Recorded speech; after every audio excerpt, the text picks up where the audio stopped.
I think Tom ought to fire up one of those guitars behind him and give us a little tune. I stepped out of a high school basketball game.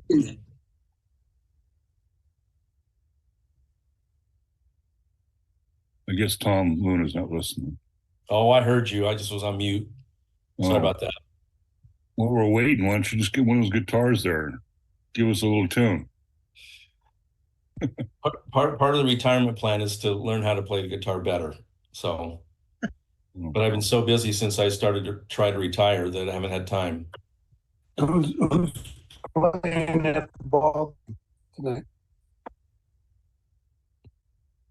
Alex. She's running against Glenita. Hope she beats her. Good turnout tonight, 58 people. Yeah, I like it. Holy cow. Super. Nice.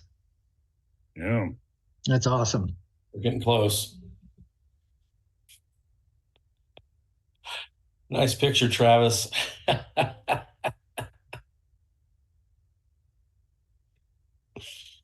Oh. Hi, Cindy. Good to see you. Good to see you too. Good to see everybody. Great crowd tonight. I want to see Jack and Sandy, but they're in like different rooms or something. And I'm wondering, did dinner not go too well tonight? And We're always, when it comes to Zoom, we're always in separate rooms. I see. But I can hear her down the hall. I see. Snickering.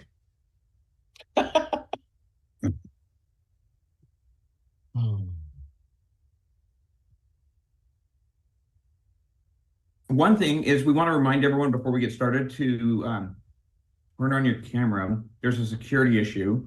And so even if it's just for a minute, we've got to have everyone just turn on your camera. And then you can do whatever you want after. But, oh, look at that. Look at that hair on Watkins. Damon Watkins is here, everybody. The world is good. Brianna's here. Damon is in the house. Oh, look at that. Look at that hair. I mean, dang, I thought I had good hair, but sheesh, man. Jacob Clough. Sorry. Clough is here. Yeah, what a group. Oh, I'm good to see you, man. Clark is here. Hi, Mickey. My gosh, everybody's here. Gosh dang it. Craig Hawkins, how you doing, man? Teresa, Annette. Okay. That's upside down. Group. Yeah. All right. Welcome, everybody. Thank you so much for joining us. This is a really amazing turnout. We're super excited to have you guys here tonight. Thank you. So to get started, introductions. A lot of you guys are new. A lot of you are people who maybe have been invited. Maybe people have talked to you about running for precinct committeemen in your area. Maybe they haven't. But for way of introduction, my name is Ashley Britton. It's nice to meet everybody. And I'm part of Gem State Conservatives. My business partner is Tyler Hurst. He is on here as well.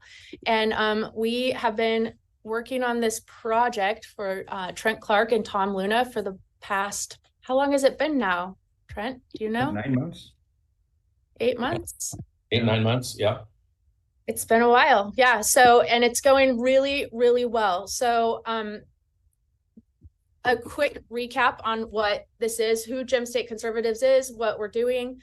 For those that are new, those that are just joining us right now, Gem State Conservatives is a true grassroots movement. This is so that people in the counties, people in our party can have their voices heard so that they're not silenced. We want to bring more voices into the party, not less voices, not fewer voices, sorry. And so we want to make sure that everybody has a chance to be involved.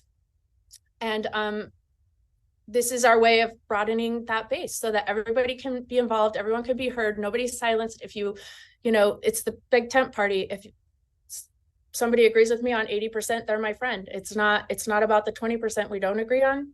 It's the 80% that we can agree on. So this is so that we can have more voices, be precinct committeemen, and they can have a chance to be heard and move forward. I'm going to let Tyler take over for a second. I have to deal with some things. Okay, hey, so during the call tonight, we have a quick agenda. We're going to try and keep it to about 35 minutes. And then after that, if anybody has anything that they want, we can usually do a Q&A for about another 20 minutes.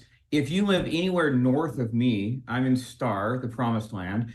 If you live anywhere north of me, tomorrow I can come see you.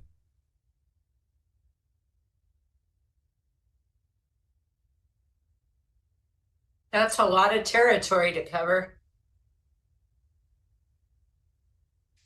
Tyler, we can't hear you.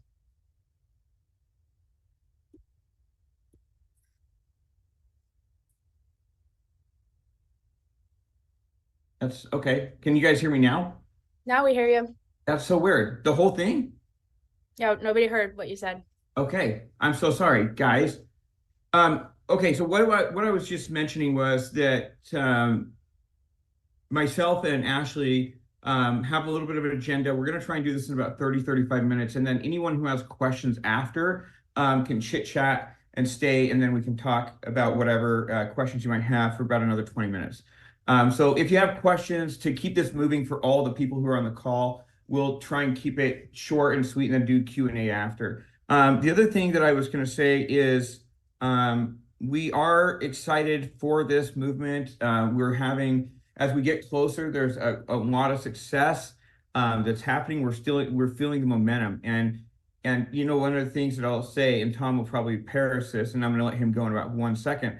But you know, now we're getting to the place where people are calling us that we don't know, right? And they're walking up to us and saying, "Hey, I'm one of your PCs," or we're taking back the party, right? And it's just kind of a fun movement. So the momentum is there. I'm going to go ahead and turn over a couple minutes to Tom to kind of explain why we're doing this, and then I'll have Tom just send it over to Trent, who can give us a couple of updates on things that are going around the state, kind of a lay of the land.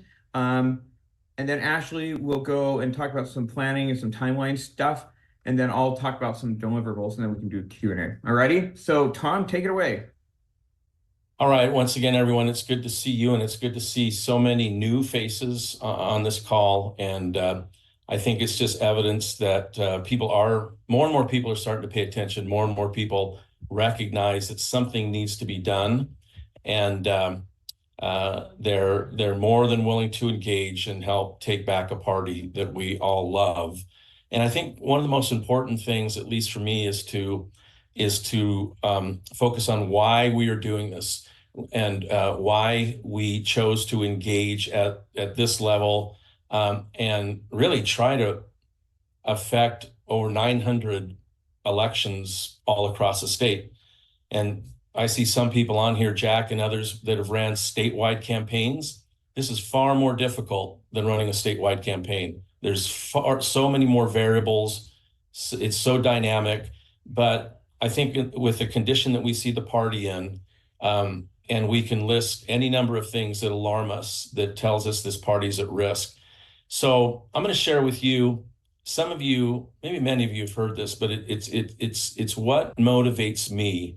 And I'm hoping you can relate to it. But I remember in 1980 was the first time I could vote for president. And I was visiting a friend's house, and a commercial came on for Ronald Reagan. And I said something. I grew up in Oregon, okay, so you'll understand why I made this comment. But that commercial for Ronald Reagan came up, and I said something like, I don't think I'm going to vote for that guy because he's going to cut some, and I named some program. And my friend's father, he was reading the newspaper, and he kind of looked over the top of the paper, and he says, "Young man, do you know where the money comes for that program?" And I said, "Yeah, it comes from the government." And he said, "Well, where does the government get its money?" And I looked at him and went, nobody ever taught me that. 2 hours later, I left there a die-in-the-wool Republican, and I've never looked back. And I paid attention to what Ronald Reagan taught and the things that he professed. And then I watched how those conservative fiscal policies, his conservative approach to government and smaller government, changed a nation and had such a huge impact on me and my family. In one generation, moved my family to my brothers and sisters living a form of the American dream that my parents couldn't have ever dreamed of. And so I love this party, I truly do. And I have no ulterior motive for being involved in this effort other than to restore this party that we all love, and to focus on growing the party by finding common ground with those that we agree with 80% of the time. Now, that's how we unite. We're focused on uniting the party through finding common ground with people that agree with us 80% of the time. Like Ronald Reagan said, somebody that agrees with me 80% of the time is not my enemy, right? They're my ally. You look at what's currently going on with party leadership, and they too profess that they want to unite the party. And they really do, but their way of doing it is different. Their way of uniting the party is to purge the party of anybody that does not agree with them 100%. Eventually, you end up with a smaller group, but you're united, right? And so that's their definition of unity, and that's what they are working towards. And so when you see the rules that they are passing, when you see that counties are having to take our chairman to court to stop her from intervening and illegally trying to manipulate their elections and their decisions, when you see Republican women and young Republicans and